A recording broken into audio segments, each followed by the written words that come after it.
की नगरी लगातार जो है थाने लाइव कवरेज दिखा रहे हैं, लेकिन शिक्षा की नगरी जैसा अगर कुछ व्यवस्था की बात उठे और व्यवस्था की बात उठे तो जो दूर दराज के लोग हैं, चाहे बीकानेर की बात करा, चाहे हरियाणा की बात करा, चाहे आप अनोर भादरा की बात करें, तो वो बच्चा जरूर पढ़ने खातर संस्था देखे तो संस्था के अंदर व्यवस्था रुकने की व्यवस्था देखे। और मैं बात कर रहा हूँ मॉडर्न प्रिंस स्कूल तारानगर की। और बांगो जो हॉस्टल है, हॉस्टल यानी कि छात्रावास, प्रिंस छात्रावास के कुछ सुविधा दे रहे हैं। अगर थारे बच्चे ने भी अगर छात्रावास में छोड़ना है और अगर थाने व्यवस्था चाहिए तो के कुछ व्यवस्था है मेरे सागे प्रिंस छात्रावास का जो ओनर है रमेश जी बांगड़वा मेरे सागे पूछांगा लोकेशन की व्यवस्था है। और जो विजुअल थे देख रहे हो जो है पूरी की पूरी बिल्डिंग छात्रावास खातर बनाई गई है। मेरे सागे रमेश जी राम राम साहब। राम राम सर। रमेश जी, स्कूल का जो बच्चा दूर दराज के आने लग रहे बन सारों बड़ो चैलेंज हवे तारानगर के अंदर हॉस्टल। और आजकल हॉस्टल का नाम का बड़ा मतलब खर्चा बढ़ रहा है, लेकिन सुरक्षा की भी बात है तो थे थर हॉस्टल है के नाम है के कुछ व्यवस्था दे रहे हैं। देखो सर, अपने स्कूल में हॉस्टल की मतलब बच्चों की बच्चियों की सभी की व्यवस्था है। तो अभी हम जहाँ खड़े हैं इस हॉस्टल का नाम है प्रिंस हॉस्टल और यह व्यवस्था है वो इसकी देखरेख मैं करता हूँ। और यहीं तारानगर में चंगोई मोड़ पे अपना हॉस्टल है प्रिंस मॉडर्न छात्रावास के नाम से। तो उसकी देखभाल हमारे स्कूल के जो ओनर है रविंदर सर, मेरे बड़े भाई साहब है, वो खुद करते हैं। और बच्चियों के हॉस्टल की बात करें तो अपने हॉस्टल के पास में थोड़ी दूर पे वो सामने बच्चियों का हॉस्टल है जिसकी व्यवस्था है देखभाल है वो सुभाषनी सारण है अपने स्टाफ में है। तो वो करते हैं। तो बच्चों के लिए अलग अलग ये तीनों भवन है, तीन व्यवस्था है और बहुत ही अच्छी व्यवस्था है। और जितनी भी प्रकार की व्यवस्था होती है जैसे मतलब एक्स्ट्रा क्लास की हो गई, खाने की हो गई, छुट्टियाँ की हो गई, जो भी होती है तीनों हॉस्टल में रूल एंड रेगुलेशन सब सेम है। हाँ, किस प्रकार की खाने की व्यवस्था यहाँ बच्चों को, किस प्रकार शारीरिक कह सकते हैं खेल वगैरह की व्यवस्था, किस प्रकार बच्चों को आप रोटेशन देते हैं, कैसे आप उनका शेड्यूल बनाते हैं सर? सर, खाने पीने की व्यवस्था की बात करें तो भी चाय की, नाश्ते की सुबह अच्छी व्यवस्था है। दोपहर में खाना दाल होगी, रोटी होगी, सब्जियां होगी, साथ में दही लस्सी होगी। और शाम को खाने की व्यवस्था, शाम को 1 घंटा खेल के आने की व्यवस्था।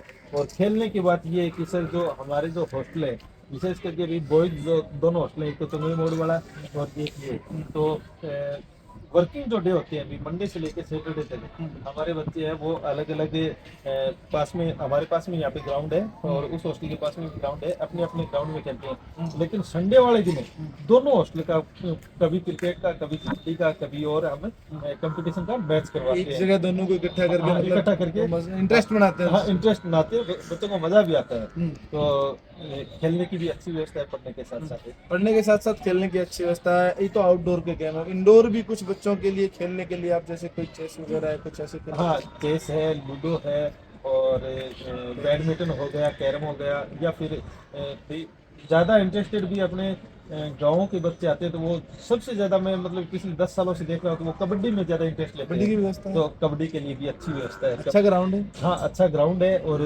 कबड्डी और क्रिकेट उनका फेवरेट है। इसके अलावा खाने की बात करें सर तो खाने में किस प्रकार का खाना, जैसे घर में जो खाना मिलता है बच्चे को उसी प्रकार का या कोई स्पेशल डाइट भी आप रखते हैं सर? देखो सर, डेली रूटीन में जो खाना खाना चलता है वो अपने जैसे अपने घर में व्यवस्था आती है वैसा का वैसे ही होता है, कोई फर्क नहीं है। और संडे के दिन सर स्पेशल डाइट होती है जिसमें कभी खीर जलेबी हो गया, कभी भी हलवा और पूरी हो गया, या फिर अलग अलग जो भी है मौसम के हिसाब से जो भी अच्छा होता है। अच्छी डाइट, एक हाँ, स्पेशल डाइट। अच्छी डाइट, स्पेशल डाइट है। सुरक्षा की बात करें सर, आजकल क्या है कि बहुत से केसेस देखते हैं बच्चे निकल जाते हैं हॉस्टल से या कोई अननोन नंबर आ जाता है, कोई हॉस्टल में घुस जाता है, ऐसे में आप किस प्रकार की निगरानी रखते हैं, कैसे रजिस्ट्रेशन वगैरह कोई हाजिरी वगैरह कुछ लगाते हैं? हाँ सर, इसमें दिल्ली बच्चों की देखरेख होती है। और रही बात दूसरा आदमी आने की, तो मैं आपको बता दूं कि हॉस्टल में जो पेरेंट्स खुद या तो बता के जाते हैं भी या मैं आऊँगा या फिर ये मेरी वाइफ है वो आएंगे या फिर बच्चे के दादाजी ये आएंगे, तो जो बता के जाते हैं वही आके बच्चों से मिल सकते हैं, वही उनको छुट्टी पे ले जा सकते हैं। अदरवाइज कोई भी है, चाहे बुआ का लड़का है, चाहे मौसी का लड़का है, चाहे कोई और अलाउड नहीं है सर। सीसीटीवी की बात करें तो रूम में या ग्राउंड में या गेट पे सीसीटीवी का आजकल बड़ा होता रहता है। प्रत्येक हॉल में, बिल्डिंग की चारों तरफ है, प्रत्येक फ्लोर में और मेन गेट पर और खेलने की स्थान है वहाँ सब जगह सीसीटीवी कैमरे से बच्चों की सुरक्षा होती है। आप स्कूल में बड़ी भूमिका निभा रहे हैं, ऐसे में इस हॉस्टल को आप संभाल रहे हैं तो क्या आपका रेजिडेंस भी इसी हॉस्टल के ऊपर है, जिससे मतलब कि विश्वास ज्यादा बढ़ता है, या आप अदर कहीं रहते हैं सर? नहीं, मैं खुद हॉस्टल में रहता हूँ सर। ऊपर मेरा रेजिडेंस है, बाकी नीचे के 3 फ्लोर है वो बच्चों के रहने के काम आते हैं।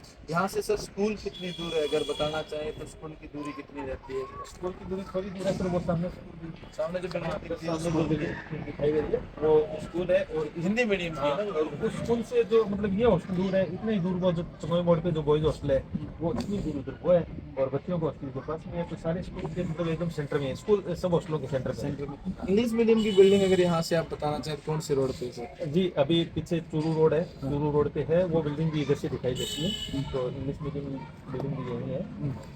अच्छा, बात सारी हो गई सर, आपने खेल कूद की व्यवस्था बता दी, आप खुद यहाँ रहते हैं, सीसीटीवी की हो गई, रोड आपने बता दिया, यहाँ से रोड सीधा मेन रोड बस स्टैंड से आता है, वो स्कूल नज़दीक है। बात आती है सर चार्जेस की, कितना कुछ चार्ज रहता है, क्योंकि लोगों को डर रहता है कि बाहर भेजेंगे तो हॉस्टल का चार्ज लाखों रुपए होता है, कितना कुछ होता है।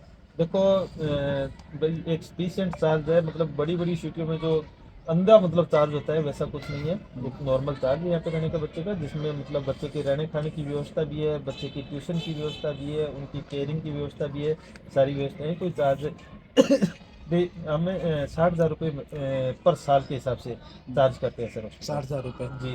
पूरे साल का उसमें आ जाता हाँ, है? पूरे साल का आ जाता है उसमें। मतलब बच्चे की ट्यूशन, रहना खाना, एक्स्ट्रा क्लासेस वगैरह जो भी है सारी सुविधाएं उसी में है, एक्स्ट्रा कोई चार्ज नहीं है। क्योंकि खर्चे की बात आती है, सबसे बड़ा सवाल होता है कि पैसे कितने लेते हैं, वो मैंने आपको बताई है। खाने की अगर व्यवस्था देखोगे तो बड़ी जोरदार है। स्पेशल डाइट की बात हो रही है, प्ले ग्राउंड के भी बच्चे कह रहे थे कि हमें खेलने ले जाते हैं ग्राउंड के अंदर। सर इसके अलावा मैं क्वेश्चन नहीं पूछूंगा, कौन सी क्लास से आप हॉस्टल शुरू करते हैं और किस क्लास तक आप पढ़ते हैं? देखो, ये बात मैं आपको विशेष तरीके से बताऊंगा। जी। मैं तो ये कहता हूँ कि भी हॉस्टल में बच्चों को छोड़ो तो आप 6ठी क्लास से लेकर 12वीं क्लास तक या 12वीं पास के जो बच्चे हैं, टारगेट बैच के हैं, उनके लिए भी हॉस्टल की व्यवस्था हमने कर रखी है, इसमें छोड़ो।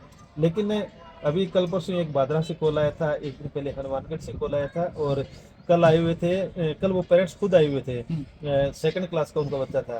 तो बादरा वाले वो बोल रहे थे हमारा बच्चा तीसरी क्लास में है, हनुमानगढ़ वाला बोला था हमारा बच्चा चौथी क्लास में है। तो मैंने उनको समझाया भी था कि देखो बच्चे अभी आपके घर पे रह रहे हैं तो ठीक है, हॉस्टल के लायक नहीं है। क्योंकि भी 5वीं क्लास तक बच्चा घर पे अपने मम्मी पापा के संरक्षण में या अपने दादा दादी के संरक्षण में रह के पढ़े तो ज़्यादा बेहतर है। क्योंकि जो परिवार के लोगों के साथ कैसे रहना है, अपने बड़े बुजुर्गों के साथ कैसे रहना है, तो वो चीज़ हम तो सिखाते ही सिखाते हैं। लेकिन वो जो दादा दादी जो बात सिखाते हैं वो बात हम नहीं सिखा सकते। वो घर के माहौल में रह के हाँ। जो चीज सीख सकता है वो यहाँ नहीं सीख तो भी सकता। जो भी पेरेंट्स है मैं उनको कहना चाहूंगा कि आप जल्दीबाजी नहीं करें, 5वीं क्लास तक बच्चों को अपने घर पे रख के पढ़ाएं। मतलब लोभ लोभ नहीं है आपको किसी चीज का? लोभ नहीं है इस चीज का। और 5वीं के बाद जब 6ठी क्लास में 7वीं क्लास में जब बच्चे समझदार आ गए तो हमें सोच के जाए, हम बच्चों को आगे तैयार करेंगे। पूरी जिम्मेदारी के ये पूरी जिम्मेदारी के साथ। साथ। ये हॉस्टल का इस बार कोई बच्चा टॉपर रिजल्ट किस प्रकार का देखते हैं बोर्ड क्लास में आप? बोर्ड क्लास में सर जैसे मैं अभी आपको दिखाऊंगा, जितने भी मतलब सीनियर पास आउट बच्चे हैं तो अपने जो 10th के जो परसेंटेज है उनसे 5%, 7%, 10% तक का इंक्रीमेंट मतलब बढ़ा के लेके गए हैं। तो हर साल मतलब टॉपर्स की बात करें या फिर ये भी हमारा, मेरा और रविंद्र सर जो वही दौड़ वाला संभालते हैं, हमारा आपस का कंपटीशन रहता है। कौन सा हॉस्टल आना हाँ, टारगेट? कौन सा हॉस्टल अब की बार जो भी मतलब Top टेस्ट 10 सीरीज चलती हैं उनका रिजल्ट बाकायदा हम हॉस्टल में बच्चों को सुनाते हैं, और हर बार कहते हैं कि भाई अब की बार बड़े वाले हॉस्टल का, या फिर वो बोलते हैं कि भाई रमेश वाले हॉस्टल का बच्चा टॉपर नहीं आना चाहिए, आगे निकलना है आपको। और इसमें भी बच्चों में एक मोटिवेशन बढ़ते हैं, वास्तव में भी ये बच्चों के लिए ठीक भी रहता है। दोनों भाइयों के कंपटीशन में बच्चों का टारगेट लेते हैं, हाँ। बच्चे उसमें अव्वल रहते हैं। हाँ, तो इसी प्रकार हमारा स्कूलिंग में रहता है। भाई साहब वो इंग्लिश मीडियम स्कूल है की व्यवस्थाएं संभालते हैं, मैं यहाँ हिंदी मीडियम वाले संभालता हूँ। तो भाई मैं हिंदी मीडियम वालों को बोलता हूँ कि इंग्लिश मीडियम वालों को पार करना है, और वो बोलते हैं भी हिंदी मीडियम वालों को पार करना है। तो ये हमारे लिए बहुत अच्छी मजेदार बात है, हमारा खुद का कम्युनिकेशन खुद के साथ है। चलिए, क्या मैसेज देंगे पेरेंट्स को दूर दराज से जो पेरेंट्स सोच रहे हैं हॉस्टल की व्यवस्था के लिए, साथ में एक अच्छी फाउंडेशन शिक्षा के लिए? जी, मैं जो भी पेरेंट्स हैं उनसे कहना चाहूँगा कि भी 1 अप्रैल 2026 से अभी नई जो शिक्षा नीति है उसके हिसाब से नया सेशन है वो शुरू हो चुका है, और हमारे मॉडर्न स्कूल की कक्षाएं भी शुरू हो चुकी हैं और हॉस्टल व्यवस्थाएं भी शुरू हो चुकी हैं। तो अब लेट न करें, अपने नौनियाल जो उनको अच्छे तरीके से पढ़ाना चाहते हैं तो लाइए, हमें सौंप के जाइए। हम उनको अच्छे भविष्य के अच्छे मतलब उनको पढ़ने के लायक बनाएं, उनको अच्छा इंसान बनाने की कोशिश करेंगे। चलिए, थोड़ी लोकेशन बता। अपना जो स्कूल है मेन कैंपस है हिंदी मीडियम, और जो मिंट फाउंडेशन के नाम से हमने जो संस्था शुरू की है, उन दोनों की लोकेशन रहेगी मेन बस स्टैंड के पास। हमारा जो मॉडर्न एजुकेशन वर्ल्ड जो सीबीएसई स्कूल है इंग्लिश मीडियम, वो यहाँ से चूरू रोड है, चूरू रोड पे उसका कैंपस है। और हॉस्टल की बात करूँ तो मेरा ये जो प्रिंस हॉस्टल है, ये मेन बस स्टैंड से पीछे आरसीपी कॉलोनी के पास जो संस्कार स्कूल है उसके जस्ट पीछे है। और हमारा जो फर्स्ट बॉयज हॉस्टल है वो वही मोड़ पे मॉडर्न छात्रावास के नाम से है। और बालिका स्कूल है वो भी आरसीपी कॉलोनी रोड पे है। चलिए बहुत बहुत शुभकामनाएं सर। धन्यवाद सर। मैं प्रिंस